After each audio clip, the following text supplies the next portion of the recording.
एक समय की बात है, किसी साहूकार के 7 बेटे और एक बेटी थी। कार्तिक मास के कृष्ण पक्ष की चतुर्थी तिथि को साहूकार की सभी बहुओं, पत्नी और बेटी ने करवा चौथ का व्रत रखा। जब साहूकार के बेटे भोजन करने बैठे तो अपनी बहन से खाना खाने को कहने लगे, तो वह बोली, भाई अभी चांद नहीं निकला, चांद को अर्घ देकर मैं भोजन करूंगी। साहूकार के बेटे अपनी बहन से बहुत प्रेम करते थे। वो अपनी बहन को भूख से व्याकुल नहीं देख पाए, तो उन्होंने नगर के पास पहाड़ी पर एक दीपक जलाकर चलनी की ओट में रख दिया और बहन से बोले, देखो बहन, चांद निकल आया, अब तुम अपना व्रत खोल सकती हो। साहूकार की बेटी अपनी भाभियों से कहने लगी, भाभी चांद निकल आया है, चलो अर्घ देकर भोजन कर लें। यह सुन भाभियां बोली, बाईसा ये तो आपका चांद निकला है, हमारा चांद निकलने में अभी समय है। भूख से व्याकुल वो चांद को अर्घ देकर भोजन करने बैठ गई। जैसे ही पहला घास खाया उसे छींक आ गई, दूसरा घास खाते ही उसमें बाल निकल आया और तीसरा घास खाने ही वाली थी कि ससुराल से बुलावा आ गया, पति बीमार है।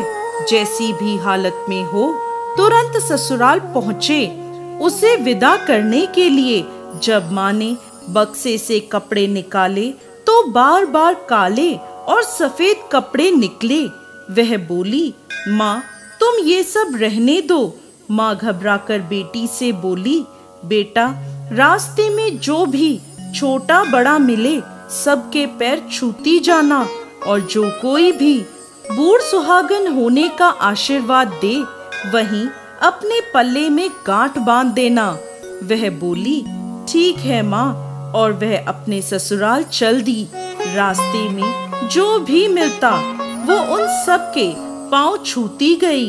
सबने सुखी रहो, खुश रहो, पीहर का सुख देखो, यही आशीर्वाद दिया। ऐसे ही वो अपने ससुराल पहुंच गई। ससुराल के आंगन में छोटी ननद खेल रही थी। जब उसके पांव छुए तो उसने आशीर्वाद दिया, सदा सौभाग्यवती रहो, पुत्रवती हो। यह सुनते ही उसने अपने पल्ले पर गांठ बांध ली। अंदर गई तो देखा उसके पति का शव रखा है और उसे ले जाने की तैयारी हो रही है। वो बहुत रोई। जैसे ही उसके पति को ले जाने लगे वो रोती हुई बोली, मैं इन्हें कहीं नहीं जाने दूंगी। जब कोई नहीं माना तो बोली, मैं साथ में चलूंगी। जब वह नहीं मानी तो सब बोले, ले चलो साथ में। सबके साथ वो शमशान चली गई। अंतिम संस्कार का समय हुआ तो वो बोली, मैं इन्हें नहीं जलाने दूंगी। सब बोले, पहले तो पति को खा गई, अब उसकी मिट्टी भी खराब कर रही है। वो नहीं मानी, अपने पति को लेकर बैठ गई। थक हार के सबने निर्णय लिया, इसे यहीं रहने दो, एक झोपड़ी डलवा दो। वो उसमें अपने पति को लेकर रहने लगी। अपने पति की साफ सफाई करती और उसके पास बैठी रहती। दिन में 2 बार उसकी छोटी ननद खाना देने आती थी। वो हर चौथ का व्रत करती, चांद को अर्घ देती, और जब चौथ माता आती और कहती, करवोले करवोले, भाइयों की प्यारी करवोले, घड़ी बुखारी करवोले, तो वो चौथ माता से अपने पति के प्राण मांगती। पर वह उसे ये कहती, हमसे बड़ी चौथ माता आएंगी तब उनसे अपने पति के प्राण मांगना।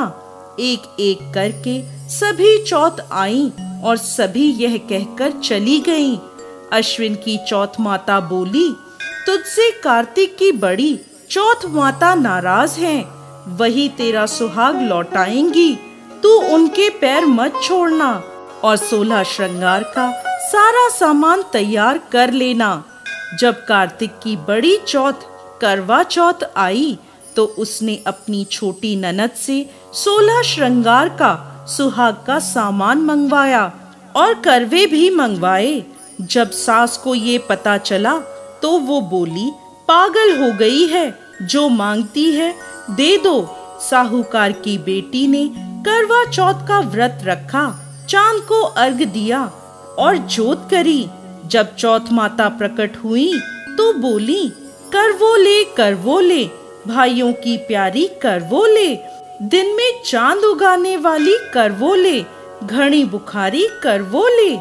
उसने उनके पैर पकड़ लिए और बोली, माता मेरा सुहाग वापस करो। चौथ माता बोली, तू तो बड़ी भूखी है, 7 भाइयों की प्यारी बहन है, तो सुहाग का तेरे लिए क्या काम।